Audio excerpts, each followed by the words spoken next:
তখন হজরত মুহাম্মদ সাল্লাল্লাহু আলাইহি ওয়াসাল্লামের বয়স ছিল ৬ বছর। মক্কার অনেক শিশুদের সাথে সে একদিন খেলা করছিল।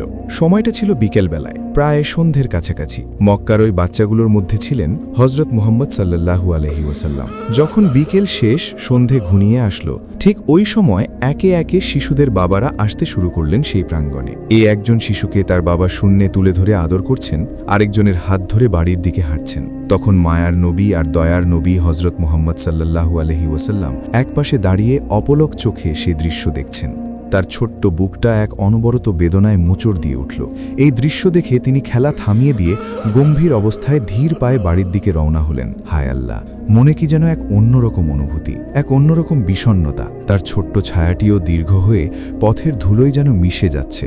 ঘরে ফিরে তিনি দেখলেন তার মমতাময়ী মা আমিনা বসে আছেন ঘরের কোণে। ঘরের একদিকে মাটির প্রদীপের আলোয় তার মুখখানি যেন বিষণ্ণ দেখাচ্ছে। শিশুনবী হজরত মুহাম্মদ সাল্লাল্লাহু আলাইহি ওয়াসাল্লাম তার মায়ের কোলে মাথাটি রাখলেন। কিছুক্ষণ নীরবতায় বিষণ্ণ হয়ে রইলেন। অনেকক্ষণ পর অবশেষে সেই নীরবতা ভাঙল। ছোট্ট নবী হজরত মুহাম্মদ সাল্লাল্লাহু আলাইহি ওয়াসাল্লাম তার মাকে বললেন, আম্মাজান, আজ খেলা শেষে সবার বাবা এসেছিলেন। একজনের বাবা তাকে কোলে তুলে নিলেন, আরেকজনের বাবা তার জন্য খেজুর নিয়ে এসেছিল। খুব যত্ন করে সেই খেজুর খাওয়ালেন। খেলা শেষে সবাই তাদের বাবার সাথে আনন্দে উল্লাসে খুশি মনে বাড়ি ফিরে গেল। আম্মাজান, আমার বাবা কোথায়? তিনি কেন কোনোদিন আমাকে নিতে আসেন না? আল্লাহ আমাদের প্রিয় শিশু নবী হজরত মুহাম্মদ সাল্লাল্লাহু আলাইহি ওয়াসাল্লাম কতটা আকুতি ও বিনয়ের সাথে বুকে কষ্ট নিয়ে এই কথাগুলো মাকে বললেন। তখন ছোট্ট নবীর কথা শুনে আমিনার বুকটাও কষ্টে কেঁপে উঠল। যেই প্রশ্নটি তিনি এতদিন এড়িয়ে গেছেন, আজ সেই প্রশ্নই তার সামনে। তিনি দীর্ঘশ্বাস ফেলে মুহাম্মদ সাল্লাল্লাহু আলাইহি ওয়াসাল্লামের মাথায় হাত বোলালেন, তাকে আদর করে চুম্বন করলেন। মা আমিনার চোখ তখন বেদনায় ছলছল করছিল।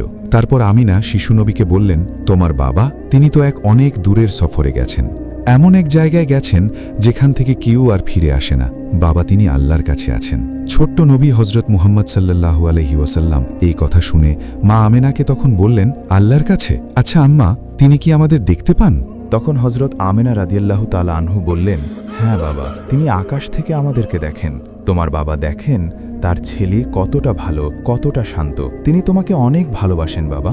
শিশু মুহাম্মদ সাল্লাল্লাহু আলাইহি ওয়াসাল্লাম মায়ের কথাগুলো বোঝার চেষ্টা করলেন। তার মনে হলো তার বাবা বুঝি আকাশের কোনো এক তারার মাঝে থাকেন, কিন্তু তার মন তখন মানছিল না। তিনি তার বাবাকে ছুঁতে চান, তার অস্তিত্ব অনুভব করতে চান। তারপর শিশুবি হজরত মুহাম্মদ সাল্লাল্লাহু আলাইহি ওয়াসাল্লাম তখন তার মা আমিনাকে বললেন, আম্মাজান, আমি কি কোনোদিন বাবাকে দেখতে পাবো না? আচ্ছা, তার ঘর কোথায়? তিনি কোথায় ঘুমিয়ে থাকেন? ছোট্ট মুহাম্মাদের এই কথা শুনে আমেনা আর চোখের পানি ধরে রাখতে পারলেন না। তিনি মুহাম্মদ সাল্লাল্লাহু আলাইহি ওয়াসাল্লামকে তখন জড়িয়ে ধরলেন। তার বাবার কি হয়েছে, সে কোথায় আছে, তার আকুতিতে তার হৃদয়টা যেন ফেটে যাচ্ছিল। কষ্টভরা মন নিয়ে তখন মা আমেনা বললেন, তোমার বাবা এই পৃথিবীতে নেই। তুমি জন্মানোর আগেই তিনি আল্লাহর ডাকে সাড়া দিয়ে এই পৃথিবী ছেড়ে চলে গেছেন।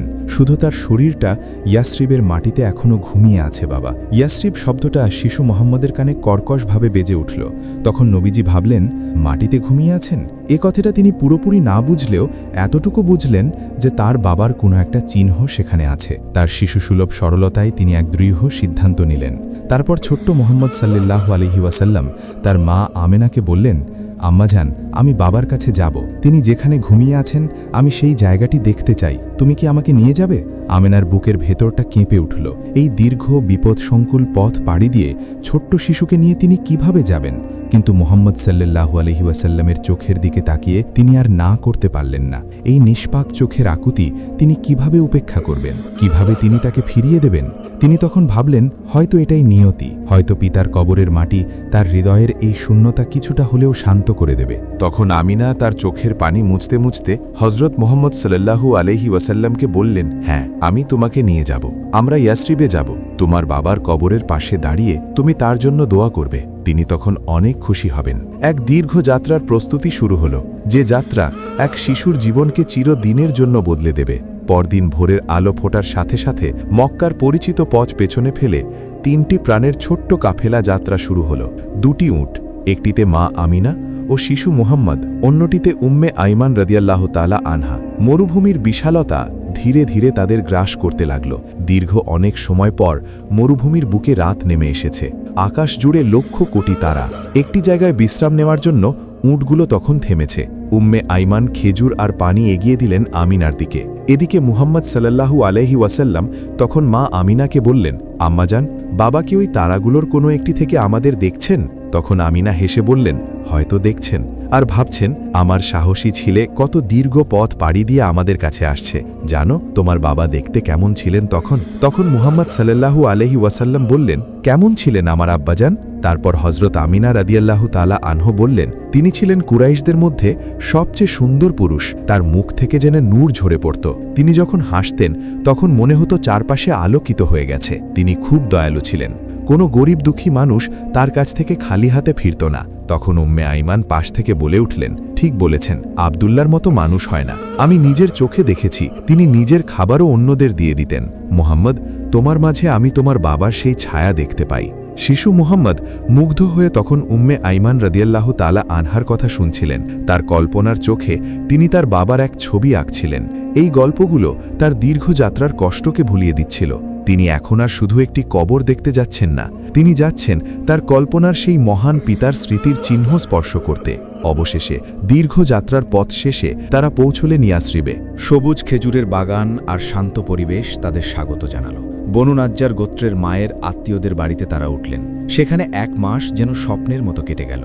ছোট্ট মোহাম্মদ সাল্লাল্লাহু আলাইহি ওয়াসাল্লাম সমবয়সী মামাতো ভাইদের সাথে খেজুর বাগানে দৌড়ে বেগাতেন। তিনি খেজুরের বাগানে সারাদিন তাদের সাথে খেলে কাটাতেন। এইভাবেই যেন তাদের দিনগুলো তাড়াতাড়ি কেটে গেল। জীবনের প্রথমবারের মতো তিনি এক পরিপূর্ণ পরিবারের স্নেহ পেলেন। একদিন সকালে আমিনা তার ছোট্ট মোহাম্মদ সাল্লাল্লাহু আলাইহি ওয়াসাল্লামের হাত ধরে বললেন, মোহাম্মদ, আজ প্রস্তুত হও, আজ আমরা তোমার বাবার কাছে যাব। ছোট্ট মোহাম্মদ সাল্লাল্লাহু আলাইহি ওয়াসাল্লামের বুকের ভেতরটা অজানা এক উত্তেজনায় কেঁপে উঠল। এরপর তারা হাঁটতে হাঁটতে দার আল নাবিগা নামক এক স্থানে পৌঁছলেন। সেখানে কয়েকটি কবরের মধ্যে একটি সাধারণ মাটির ঢিবির সামনে এসে হজরত আমিনা রাদিয়াল্লাহু তাআলা আনহু থামলেন। তার কণ্ঠ কান্নায় রুদ্ধ হয়ে আসছিল। আমিনা কান্নায় কাঁপা কাঁপা কণ্ঠে বললেন, হে মোহাম্মদ, এখানেই ঘুমিয়ে আছেন তোমার বাবা। ছোট্ট মোহাম্মদ সাল্লাল্লাহু আলাইহি ওয়াসাল্লাম স্তব্ধ হয়ে গেলেন। এই সেই জায়গা, এই মাটির নিচেই আমার বাবা। তিনি কবরের দিকে 1 পা 2 পা করে এগিয়ে গেলেন। তারপর মাটিতে বসে পড়লেন। তার ছোট্ট হাত দিয়ে তিনি কবরের মাটি স্পর্শ করলেন। জন্মের পর এই প্রথম তিনি বাবাকে স্পর্শ করলেন, যদিও সেই স্পর্শ ছিল শীতল মাটির মাধ্যমে। তার ভেতরে থাকা সব কষ্ট, সব অভিমান যেন বাঁধভাঙা বন্যার মতো বেরিয়ে এলো। তিনি হাউমাউ করে কেঁদে উঠলেন। ছোট্ট মোহাম্মদ সাল্লাল্লাহু আলাইহি ওয়াসাল্লাম কাঁদতে কাঁদতে তখন তার বাবাকে বললেন, বাবা, আমি এসেছি, আপনার মোহাম্মদ এসেছে। আপনি কেন কথা বলছেন না? শুধু একবার আমার সাথে কথা বলুন। তার কান্নায় আকাশ বাতাস তখন ভারী হয়ে উঠল। মা আমিনা ও উম্মে আইমান তাকে জড়িয়ে ধরে তখন কাঁদতে লাগলেন। সেদিনের সেই দৃশ্য ছিল মহাকালের এক করুণতম অধ্যায়। এক পুত্র তার না দেখা পিতাকে খুঁজে পেয়েছিল এক নীরব মাটির স্তূপে। বাবার সাথে সাক্ষাৎ শেষে ইয়াসরিব থেকে তখন ফেরার পালা। ছোট্ট মোহাম্মদ সাল্লাল্লাহু আলাইহি ওয়াসাল্লাম অনেকটাই শান্ত ছিলেন, কিন্তু তার চোখে এক গভীর বিষণ্ণতার ছাপ। তার মনে হচ্ছিল তিনি তার বাবার একটি অংশকে ইয়াসরিবে রেখে যাচ্ছেন। তাদের কাফেলা তখন আবারও চলতে শুরু করল। মরুভূমির বুকে মক্কা আর মদিনার মধ্যবর্তী এক জায়গায় এসে সফরের ক্লান্তি আর মনের বোঝায় আমিনা হঠাৎ অসুস্থ হয়ে পড়লেন। তার শরীর তখন জ্বরে পুড়ে যাচ্ছে। উম্মে আইমন তাকে দ্রুত উঠ থেকে নামিয়ে নিলেন। একটি গাছের ছায়ায় তাকে শুইয়ে দিলেন। তখন ছোট্ট মুহাম্মদ সাল্লাল্লাহু আলাইহি ওয়াসাল্লাম তার মা আমিনাকে বললেন, আম্মাজান, তোমার কি হয়েছে? তোমার শরীরে তো গরম কেন? তখন হজরত আমিনা রাদিয়াল্লাহু তাআলা আনহু তার পুত্রকে বললেন, কিছু না বাবা, আমি ঠিক আছি, একটু বিশ্রাম নিলেই ঠিক হয়ে যাবে। কিন্তু তার অবস্থা আরও খারাপ হতে লাগল। তখন হজরত আমিনা রাদিয়াল্লাহু তাআলা আনহা বুঝতে পারছিলেন তার সময় ফুরিয়ে এসেছে। এই নির্জন প্রান্তরে তার এতিম সন্তানকে একা ফেলে যেতে হবে। এই চিন্তায় তার শারীরিক যন্ত্রণা আরও চাপিয়ে দিচ্ছিল। তারপর উম্মে আয়মান কান্না ভেজা কণ্ঠে তখন মা আমিনাকে বললেন, আমিনা, একটু পানি পান করো, শক্তি পাবে। তখন আমিনা তার কথা শুনে সামান্য পানি পান করলেন। তারপর উম্মে আয়মানের দিকে তাকিয়ে বললেন, আমায় আর পানি দিও না, এইটুকু পানি মুহাম্মদের জন্য রেখে দাও। মক্কা এখনও অনেক দূরে, পথে ওর তৃষ্ণা পাবে। এই চরম মুহূর্তেও তিনি সন্তানের কথা তখন ভাবছিলেন। মুহাম্মদ মায়ের হাত ধরে আকুল হয়ে কাঁদতে লাগলেন। ছোট্ট মুহাম্মদ সাল্লাল্লাহু আলাইহি ওয়াসাল্লাম তখন বললেন, আম্মাজান, তুমি এমন করছো কেন? তুমি ভালো হয়ে যাবে, আমরা একসাথে মক্কায় ফিরে দাদাভাইয়ের কাছে যাব। আমিনা তার দুর্বল হাত দিয়ে মুহাম্মদের গাল স্পর্শ করলেন। তার ঠোঁটের কোণে এক বেদনাবিধুর হাসি ফুটে উঠল। তারপর আমিনা বললেন, আমার প্রিয় মুহাম্মদ, আমি তোমাকে জন্ম দিয়ে ধন্য। আমি জানি আল্লাহ তোমাকে এক মহান কার্যের জন্য নির্বাচন করেছেন। তুমি হবে মানুষের পথ প্রদর্শক। আমি তোমাকে সেই আল্লাহর কাছেই সঁপে দিলাম, যিনি চিরজীবী, যিনি কখনোই মৃত্যুবরণ করেন না। কথাগুলো বলতে বলতে তার মাথাটা একপাশে ঢলে পড়ল, তার চোখ দুটি স্থির হয়ে গেল। তার মা আর দুনিয়াতে নেই। ছোট্ট মুহাম্মদ সাল্লাল্লাহু আলাইহি ওয়াসাল্লাম তখন কান্না ভেজা কণ্ঠে বললেন, আম্মাজান, ওঠো, কথা বলো, আম্মাজান। আম্মাজানের তখন কোনো সাড়া নেই। উম্মে আয়মান কান্নায় ভেঙে পড়লেন। তখন তিনি শিশু নবী হজরত মুহাম্মদ সাল্লাল্লাহু আলাইহি ওয়াসাল্লামকে বললেন, তোমার আম্মা, তিনি আমাদের ছেড়ে চলে গেছেন, তিনি আল্লাহর কাছে চলে গেছেন। এই দৃশ্য দেখে ছোট্ট মুহাম্মদ সাল্লাল্লাহু আলাইহি ওয়াসাল্লামের পৃথিবীটা যেন এক মুহূর্তের জন্য থেমে গেল। যে বাবাকে তিনি খুঁজে পেয়েছিলেন কবরের মাটিতে, এবার সেই মায়ের কোলেই তিনি হারালেন তাকে। তিনি তার মায়ের নিথর দেহ জড়িয়ে ধরে এমনভাবে চিৎকার করে কাঁদতে লাগলেন যে কান্নায় যেন আবহাওয়া পাথরগুলো গলে যাচ্ছিল। সেদিন সেই নির্জন প্রান্তরে উম্মে আয়মান নিজের হাতে কবর খুঁড়ে তার প্রিয় মুনিবকে দাফন করলেন। এই দৃশ্য ৬ বছরের এক শিশু পাথরের মতো দাঁড়িয়ে দেখল কিভাবে তার পৃথিবীর শেষ আশ্রয়টুকু মরুভূমির বালিতে মিলিয়ে গেল। ফেরার পথে একটি উট খালি, সেই খালি উটটি যেন এক জীবন্ত শূন্যতার প্রতীক। যে শিশুটি মায়ের হাত ধরে পিতাকে খুঁজতে গিয়েছিল, সে আজ ফিরছে মা বাবা দুজনকেই হারিয়ে। হায় আল্লাহ! শিশু নবীর মন তখন কতটা বিষণ্ণ অবস্থায় ছিল, সেই দৃশ্য মনে পড়লে আজও প্রত্যেক মানুষের হৃদয় যেন কেঁপে ওঠে। খন্দকের যুদ্ধের প্রাককালে রাসূল সাল্লাল্লাহু আলাইহি ওয়াসাল্লামের নির্দেশক্রমে সকল সাহাবীরা কাঁধে কাঁধ মিলিয়ে পরীক্ষা খনন করছিলেন। খননকালে হঠাৎ একটি সেখানে শক্ত পাথর দেখা যায়। তখন লোকেরা রাসূল সাল্লাল্লাহু আলাইহি ওয়াসাল্লামের কাছে এসে বললেন, হে আল্লাহর নবী, পরীক্ষা খননকালে একটি শক্ত পাথর দেখা গেছে। তখন রাসূল সাল্লাল্লাহু আলাইহি ওয়াসাল্লাম বললেন, আচ্ছা, আমি নিজেই খন্দকের মধ্যে নামব। তখন রাসূল সাল্লাল্লাহু আলাইহি ওয়াসাল্লাম কয়েকদিন অনাহারী ছিলেন। খাল খননকারীরা প্রায় সকলেই 3 দিন পর্যন্ত কিছুই খেতে পায়নি। তারা ক্ষুধার্ত ও অনাহারী ছিলেন। এরপরে রাসূল সাল্লাল্লাহু আলাইহি ওয়াসাল্লাম কোদাল হাতে নিয়ে পাথরটির উপরে আঘাত করলেন। সাথে সাথে পাথরটি চূর্ণ বিচূর্ণ হয়ে বালুকণায় পরিণত হয়ে গেল। নবীর সাহাবী হযরত জাবের রাদিয়াল্লাহু তাআলা আনহু যখন দেখলেন যে বিশ্বনবী ক্ষুধার্ত অবস্থায় পেটে পাথর বেঁধে রেখেছে, তখনই তিনি মনস্থির করলেন যে আল্লাহর নবীকে তিনি একবেলা তার বাড়িতে খাবার খাওয়ানোর জন্য দাওয়াত করবেন। তিনি বাড়ি ফিরে তার স্ত্রীকে বললেন, তোমার কাছে খাওয়ানোর জন্য কিছু আছে? আমি আজ রাসূল সাল্লাল্লাহু আলাইহি ওয়াসাল্লামকে ভীষণ ক্ষুধার্ত অবস্থায় দেখলাম। এই অবস্থা দেখে আমি আর সহ্য করতে পারছি না। তাই সিদ্ধান্ত নিয়েছি রাসূল সাল্লাল্লাহু আলাইহি ওয়াসাল্লামকে একবেলা খাবার খাওয়াবো। তখন জাবের রাদিয়াল্লাহু তাআলা আনহু এর স্ত্রী একটি পাত্রে 1 চা পরিমাণ জব বের করে বললেন, এই জব ছাড়া আর ঘরে কিছুই নেই। জাবের রাদিয়াল্লাহু তাআলা আনহু তখন তার স্ত্রীকে বললেন, তুমি জবগুলো পিষে রুটি তৈরির জন্য আটা প্রস্তুত করো। এই কথা বলে জাবের রাদিয়াল্লাহু তাআলা আনহু ভাবতে শুরু করলেন যে রুটির তো ব্যবস্থা হয়েই গেল, সাথে যদি আরো কিছুর ব্যবস্থা করা যেত তাহলে হয়তো রাসূল সাল্লাল্লাহু আলাইহি ওয়াসাল্লাম আরো অনেক খুশি হতো। কিছুক্ষণ পরেই তার মনে আসলো যে তাদের তো একটি মোটা তাজা বকরির বাচ্চা আছে। এই কথা ভেবে তিনি নিশ্চিত হলেন। সাথে সাথে এক দৌড়ে তিনি রাসূল সাল্লাল্লাহু আলাইহি ওয়াসাল্লামের কাছে উপস্থিত হলেন এবং সালাম দিয়ে চুপি চুপি নবী করিম সাল্লাল্লাহু আলাইহি ওয়াসাল্লামকে বললেন, ইয়া রাসূলুল্লাহ, আমি তো গরিব মানুষ, আমার তো তেমন কোনো ধন সম্পদ নেই, কিন্তু আমার বহুদিনের বাসনা আপনাকে একবেলা আমার বাড়িতে দাওয়াত করে খাওয়াবো, যদি আপনি আমার দাওয়াত কবুল করেন। এই কথা শুনে রাসূল সাল্লাল্লাহু আলাইহি ওয়াসাল্লাম উচ্চ স্বরে সকল সাহাবীকে উদ্দেশ্য করে বললেন, শোনো হে সাহাবীরা, তোমরা সকলেই মনোযোগ দিয়ে শোনো। আজকে জাবেরের বাড়িতে খাবার খাওয়ার জন্য আমাদেরকে দাওয়াত করেছে। আমি দাওয়াত কবুল করেছি। তোমরা সকলেই জলদি করে কাজ সেরে নাও। আজকে আমরা সকলে জোহরের নামাজের বাদে জাবেরের বাড়িতে যাব খাবার খাওয়ার জন্য। এই কথা শুনে সকল সাহাবীর মুখে হাসি ফুটে উঠল। আর এই কথা শুনে জাবের রাদিয়াল্লাহু তাআলা আনহু অত্যন্ত খুশিতে পাগলের মতো হয়ে গেল। তিনি এক দৌড় দিয়ে বাড়ির দিকে গেলেন। কিছু দূর যেতেই তার মনে হলো এখানে সাহাবী আছেন প্রায় সব মিলিয়ে 400 থেকে 1000 জন। আর আমি তো গরিব মানুষ, আমার ঘরে তো এত মানুষের খাবার খাওয়ানোর জন্য পর্যাপ্ত খাদ্য নেই, তাহলে কি হবে? তখন জাবের রাদিয়াল্লাহু তাআলা আনহু জ্বরের গতিতে আবারও রাসূল সাল্লাল্লাহু আলাইহি ওয়াসাল্লামের কাছে আসলেন। তখন নবীকে দেখে বিনীতভাবে আরজ করে বললেন, ইয়া রাসূলুল্লাহ, আমি তো ভেবেছিলাম আপনি একজন সাহাবী নিয়ে আমার বাড়িতে খাবার খাওয়ার জন্য আসবেন, কিন্তু আপনি তো সকলকে দাওয়াত দিলেন। এখন তো 100 থেকে 1000 জন সাহাবী আমার বাড়িতে যাবে। এই কথা আমি বুঝতে পারিনি। আপনি তো জানেন আমি নিতান্তই গরিব একজন মানুষ, অসহায় মানুষ। এখন কি হবে, এখন কি করব? তখন রাসূল সাল্লাল্লাহু আলাইহি ওয়াসাল্লাম জাবের রাদিয়াল্লাহু তাআলা আনহুকে বললেন, হে জাবের, খাবারের বরকত দান করেন আল্লাহ। তুমি কোনো চিন্তা করো না, তুমি গৃহে ফিরে যাও এবং খানার আয়োজন করো। আর একটা কথা শোনো, তুমি আমাদের জন্য কি খাবারের আয়োজন করতে চাও? তখন জাবের রাদিয়াল্লাহু তাআলা আনহু বললেন, ঘরে সামান্য পরিমাণ জব আছে আর আমাদের একটি বকরির বাচ্চা আছে, সেগুলো আপনাদেরকে খাওয়াতে চাই। তখন রাসূল সাল্লাল্লাহু আলাইহি ওয়াসাল্লাম বললেন, তুমি যখন গোশত রান্না করবে তখন রান্না করার পাতিলাটি ঢেকে রাখবে এবং রুটির খামির তৈরি করে একটি পাত্রের মধ্যে ঢাকনা দিয়ে ঢেকে রাখবে। আমি না আসা পর্যন্ত উভয় পাত্রের ঢাকনা খুলবে না। বিশ্বনবীর মুখে এই কথা শোনার পর জাবের রাদিয়াল্লাহু তাআলা আনহু অত্যন্ত খুশি হয়ে বাড়ি ফিরে এলেন।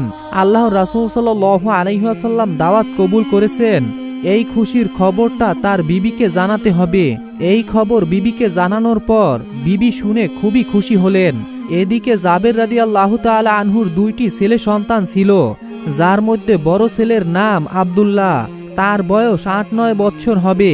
জাবের রাদিয়াল্লাহু তাআলা আনহু বড় ছেলেকে ডাকলেন, বাবা আব্দুল্লাহ, এদিকে আসো, আমাদের বকরির বাচ্চাটিকে জবাই করব। আজ আল্লাহর রাসূল সাল্লাল্লাহু আলাইহি ওয়াসাল্লাম আমাদের বাড়িতে খাবার খাওয়ার জন্য দাওয়াত কবুল করেছেন। তারপর ছেলেকে সাথে নিয়ে বাড়ির পাশে একটু দূরে গিয়ে বকরির বাচ্চাটিকে জবাই করলেন এবং গোশত কেটে রান্না করার মতো উপযুক্ত করলেন। এরপরে তিনি পাতিলে গোশত চড়ালেন আর কিছুক্ষণ পর পর পথের দিকে উকি দিয়ে দেখছিলেন যে আল্লাহর রাসূল সাল্লাল্লাহু আলাইহি ওয়াসাল্লাম এসেছে কিনা। এদিকে হযরত জাবের রাদিয়াল্লাহু তাআলা আনহুর ছোট ছেলে ঘরের মধ্যে তখনও ঘুমিয়েছিলেন। ঘুম থেকে জেগে সে বকরির বাচ্চাটিকে খুঁজতে শুরু করলো, কারণ বকরির বাচ্চাটি ছিল তার অত্যন্ত প্রিয়, তার সাথে সারাক্ষণ খেলা করত। সেই ছোট্ট বাচ্চাটি চারদিকে বকরির বাচ্চাটিকে খুঁজে না পেয়ে বড় ভাই আব্দুল্লাহকে জিজ্ঞাসা করলো, ভাই, আমাদের বকরির বাচ্চাটি কোথায়? বাচ্চাটিকে তো আমি কোথাও খুঁজে পাচ্ছি না।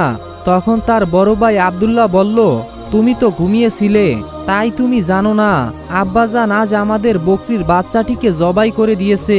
তখন ছোট ভাই জিজ্ঞাসা করলো, ভাই, কোথায় জবাই করেছে, আমাকে একটু দেখাও। এরপরে বড় ভাই আব্দুল্লাহ ছোট ভাইকে সাথে নিয়ে সেই জায়গায় চলে গেল যেখানে বকরির বাচ্চাটিকে জবাই করেছিল। তখন ছোট ভাই বড় ভাইকে বলল, কিভাবে জবাই করেছে আমাকে একটু দেখাও। আব্দুল্লাহ তখন বলল, তুমি দেখবে, তাহলে এখানে শুয়ে পড়ো। ছোট্ট শিশুটির বয়স 2-3 বছর হবে আর আব্দুল্লাহর বয়স 8-9 বছর হবে। দুজনেই তখন অবুঝ ছিল। বড় ভাই আব্দুল্লাহর কথা মতো ছোট ভাই শুয়ে পড়ল। যখন ছোট ভাই সেখানে শুয়ে পড়ল তখন আব্দুল্লাহ ছোট ভাইয়ের গলায় সজোরে ছুরি চালিয়ে দিতেই ছোট ভাইয়ের গলা কেটে রক্ত ছিটকে বের হতে লাগলো, তার দেহটা দরপর করতে লাগলো। এই অবস্থা দেখে বড় ভাই আব্দুল্লাহ অনেক ভয় পেয়ে গেল। ইতিমধ্যে জাবের রাদিয়াল্লাহু তাআলা আনহু আবার সেই পথের দিকে এগিয়ে এলো রাসূল সাল্লাল্লাহু আলাইহি ওয়াসাল্লাম আসছে কিনা তা দেখার জন্য। জাবের রাদিয়াল্লাহু তাআলা আনহু এর আসার শব্দ পেয়ে আব্দুল্লাহ সেখান থেকে ছুটে পালালো এবং একটি খেজুর গাছের মাথায় উঠে বসে রইল। যখন জাবের রাদিয়াল্লাহু তাআলা আনহু পথের কাছে আসলেন, হঠাৎ করে তার চোখ পড়ল তার ছোট্ট সোনামণি কলিজার টুকরা ছেলের উপরে। তিনি দেখলেন তার কলিজার টুকরা ধুলোবালিতে ছটফট করতেছে। তিনি দ্রুত গিয়ে তার কাছে ছুটে গেল আর সাথে সাথে বুকের দন আদরের মানিক ছোট্ট ছেলেটির বক্ষপিঞ্জর থেকে পাখিটি উড়ে গেল।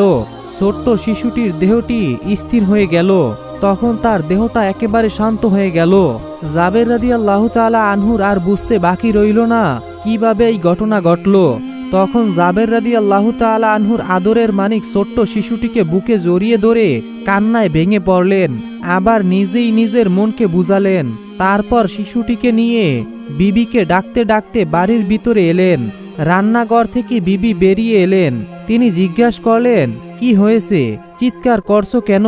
তখন কান্নাজড়িত কণ্ঠে বললেন, বিবি গো, আমাদের আদরের ধন বুকের মানিক আর নেই, আমাদের ছেড়ে সে চিরদিনের জন্য চলে গিয়েছে।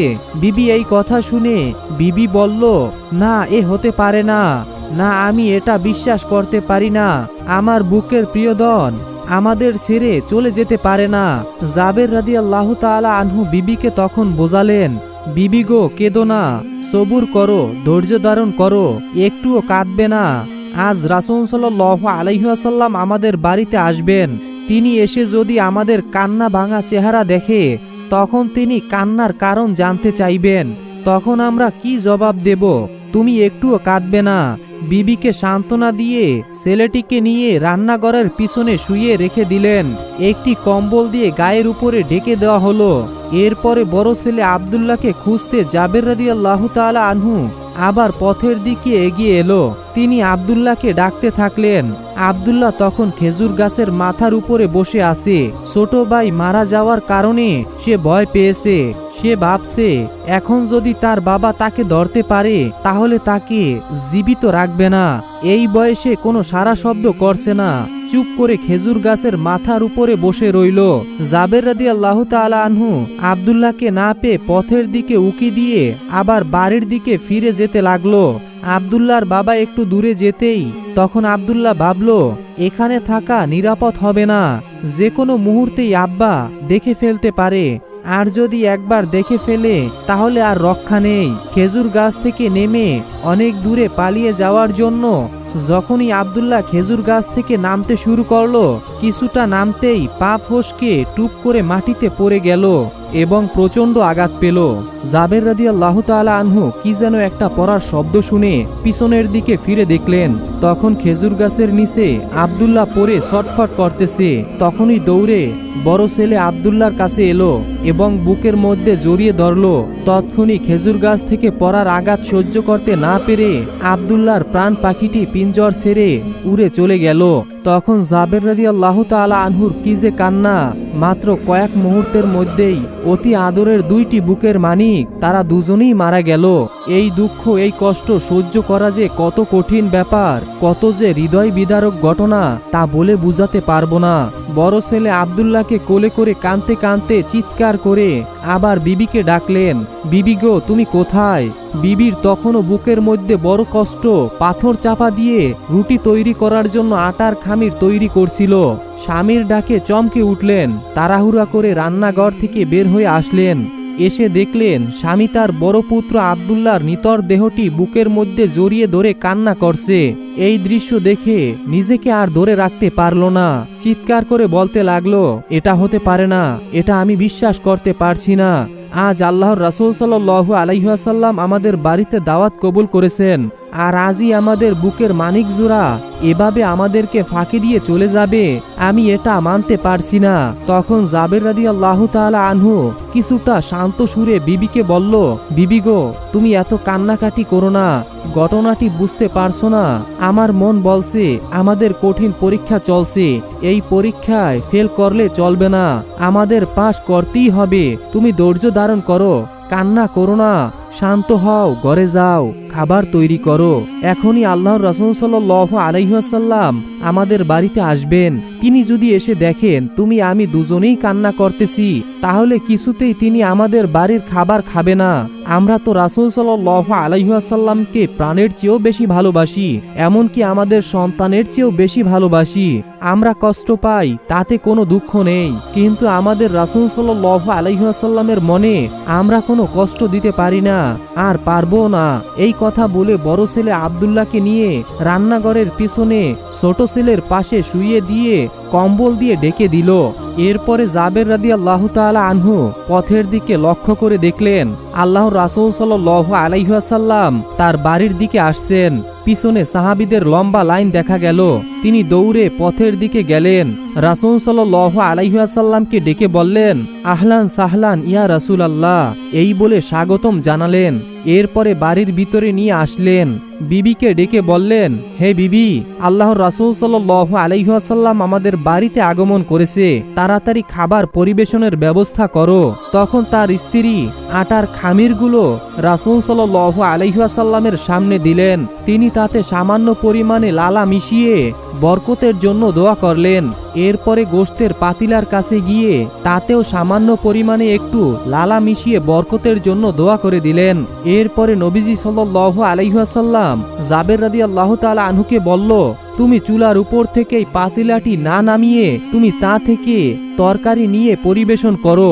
এরপর রাসূল সাল্লাল্লাহু আলাইহি ওয়াসাল্লামকে ঘরের মধ্যে বসার ব্যবস্থা করলেন, দস্তারখান বিছিয়ে দিলেন, সাথে কিছু সংখ্যক সাহাবীকেও বসালেন আর সকল সাহাবীকে বাড়ির আঙিনায় বসতে দিলেন। এরপর জাবের রাদিয়াল্লাহু তাআলা আনহু বিশ্ব নবীকে ঘরের মধ্যে যাওয়ার জন্য অনুরোধ করলেন।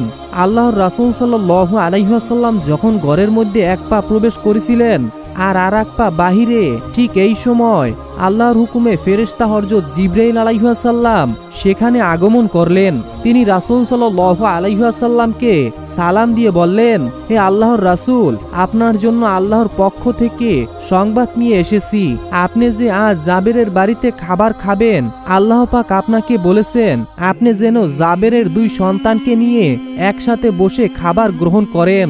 তাদের দুই সন্তানকে নিয়ে একসাথে বসে খাবার গ্রহণ করবেন। এই কথা বলে হযরত জিবরাইল আলাইহিস সালাম অদৃশ্য হয়ে গেলেন। তারপর রাসূল সাল্লাল্লাহু আলাইহি ওয়াসাল্লাম ঘরের মধ্যে প্রবেশ করার পর পা আবার বাহিরের দিকে নিয়ে আসলেন এবং জাবের রাদিয়াল্লাহু তাআলা আনহুকে বললেন, জাবের, তোমার তো দুইটি ছেলে সন্তান আছে, তারা কই? তুমি তাদের ডাকো, আমরা একসাথে বসে খাবার খাবো। জাবের রাদিয়াল্লাহু তাআলা আনহু বললেন, ইয়া রাসূলুল্লাহ, ওরা তো ছোট মানুষ, হয়তো কোথাও আছে, আপনি সকলকে নিয়ে খেয়ে নিন, ওরা পরে খাবে। রাসূল সাল্লাল্লাহু আলাইহি ওয়াসাল্লাম তখন বললেন, না, তুমি তাদের এখনই ডাকো। জাবের রাদিয়াল্লাহু তাআলা আনহু তখন বললেন, ওরা পরে খাবে, আপনি শুরু করুন। রাসূল সাল্লাল্লাহু আলাইহি ওয়াসাল্লাম এবার একটু কঠোরভাবে বললেন, জাবের, তুমি বুঝতে পারছো না, তোমার ছেলেদেরকে নিয়ে একসাথে বসে খাবার খাওয়া এটা আমার ইচ্ছা না, এটা আল্লাহর ইচ্ছা। তুমি আর দেরি করো না, তাড়াতাড়ি ছেলেদের নিয়ে আসো আমার কাছে। তখন হযরত জাবের রাদিয়াল্লাহু তাআলা আনহু একটু চুপ করে রইলেন। এবার রাসূল সাল্লাল্লাহু আলাইহি ওয়াসাল্লামের কানে বেশি আসলো, ঘরের ভিতর থেকে কি যেন অল্প শব্দ করে কান্না করতেছে। তখন রাসূল সাল্লাল্লাহু আলাইহি ওয়াসাল্লাম বললেন, হে জাবের, ঘরের ভিতরে কান্না করতেছে কে? জাবের রাদিয়াল্লাহু তাআলা আনহু তখন বললেন, হুজুর, আমার সাথে আসুন, আপনার সকল প্রশ্নের উত্তর পেয়ে যাবেন। এই কথা বলে রাসূল সাল্লাল্লাহু আলাইহি ওয়াসাল্লামকে সাথে নিয়ে জাবের রাদিয়াল্লাহু তাআলা আনহু রান্নাঘরের পিছনের দিকে গেলেন। কম্বল দিয়ে ঢাকা দেহ দুটি দেখিয়ে বললেন, এই তো আমার মানিক, এই তো আমার হৃদয়ের টুকরা, এখানে শুয়ে আছে, ওরা আমাদের ছেড়ে চলে গেছে, আর জীবিত নেই। এই কথা শুনে রাসূল সাল্লাল্লাহু আলাইহি ওয়াসাল্লাম নিস্তব্ধ হয়ে গেলেন। অতঃপর জাবের রাদিয়াল্লাহু তাআলা আনহুকে বললেন, ওরে জাবের, তুমি এত নিষ্ঠুর বাবা, আমি আগে জানতাম না তোমার কলিজার টুকরারা তোমাকে ছেড়ে চলে গেছে, তা সত্ত্বেও আমাকে খাওয়ানোর জন্য পাগল হয়ে গেছো, এমনকি আমাকে বুঝতেও দিচ্ছ না তোমার বুকের মধ্যে পাহাড় বয়ে যাচ্ছে, তোমরা আমাকে এত ভালোবাসো। তখন রাসূল সাল্লাল্লাহু আলাইহি ওয়াসাল্লাম মাটির উপরে বসে পড়লেন এবং দুই ছেলের বুকের উপরে হাত রেখে বললেন, হে জাবেরের ছেলেরা, আমি আল্লাহর রাসূল সাল্লাল্লাহু আলাইহি ওয়াসাল্লাম তোমাদেরকে ডাক দিচ্ছি, তোমরা উঠে বসো আমার সাথে খাবার খাওয়ার জন্য। রাসূল সাল্লাল্লাহু আলাইহি ওয়াসাল্লাম ডাক দিতে বিলম্ব করলেন, কিন্তু সেই ডাক শুনতে আল্লাহর মোটেও বিলম্ব হলো না, সাথে সাথে কবুল হয়ে গেল। আল্লাহু আকবার। ছেলেদের প্রাণ পাখি আবারও ফিরে আসলো, তাদের বক্ষ পিঞ্জরে হৃদয় পাখিটি আবারও জীবিত হয়ে গেল তারা দুই ভাই। এবার রাসূল সাল্লাল্লাহু আলাইহি ওয়াসাল্লাম তাদের দুই ভাইকে বুকে জড়িয়ে ধরে ঘরের ভিতরে প্রবেশ করলেন এবং খাবার খেতে বসলেন। তখন নবীজি সমস্ত সাহাবীদেরকে উদ্দেশ্য করে বললেন, হে সাহাবীরা, তোমরা সকলে শোনো, আজকে তোমরা যত খুশি রুটি খাও, যত খুশি গোশত খাও, কিন্তু একটা কথা মনে রাখবে, হাড়গুলো চাবাবে না এবং চুষে চুষে খাবে। তখন রাসূল সাল্লাল্লাহু আলাইহি ওয়াসাল্লাম হযরত জাবের রাদিয়াল্লাহু তাআলা আনহুকে বললেন, হে জাবের, তুমি সকলকে খাবার পরিবেশন করে দাও। তখন জাবের রাদিয়াল্লাহু তাআলা আনহু খাবারের পাতিলা থেকে ঢাকনা সরিয়ে হাত ঢুকিয়ে তার মধ্য থেকে গোশত এবং রুটি সবাইকে দিতে থাকলো। এরপরে সকলে পেট ভরে খাওয়ার পর বিশ্বনবী হযরত জাবের রাদিয়াল্লাহু তাআলা আনহুকে বললেন, হে জাবের, এবার তুমি রুটি এবং গোস্তের ঢাকনা খোলো। হযরত জাবের রাদিয়াল্লাহু তাআলা আনহু রুটি এবং গোস্তের ঢাকনা খুলতেই দেখল পূর্বের ন্যায় সমস্ত গোস্তগুলো ড্যাগের মধ্যে বিদ্যমান রয়েছে, সেখান থেকে এক টুকরা গোস্ত কমেনি এবং রুটিগুলো পূর্বের ন্যায় যা ছিল তাই রয়ে গেছে। হযরত জাবের রাদিয়াল্লাহু তাআলা আনহু এই দৃশ্য দেখে অত্যন্ত অবাক হয়ে গেলেন। এরপরে বিশ্বনবী হযরত মুহাম্মদ সাল্লাল্লাহু আলাইহি ওয়াসাল্লাম বললেন, হে জাবের, তুমি সমস্ত হাড়গুলো আমার সামনে নিয়ে আসো। হযরত জাবের রাদিয়াল্লাহু তাআলা আনহু হাড়গুলো বিশ্বনবীর সামনে উপস্থিত করলেন। এরপরে হাড়গুলোকে সামনে রেখে নবী করিম সাল্লাল্লাহু আলাইহি ওয়াসাল্লাম আল্লাহর দরবারে দোয়া করলেন। সাথে সাথে জাবের রাদিয়াল্লাহু তাআলা আনহুর সেই ছোট্ট বকরির বাচ্চাটি জীবিত হয়ে জাবের রাদিয়াল্লাহু তাআলা আনহুর ছোট্ট ছেলেটির দিকে দৌড় দিল। সুবহানাল্লাহ, আল্লাহু আকবার। এই ছিল সাহাবায়ে কেরামদের নবীর প্রতি ভালোবাসা।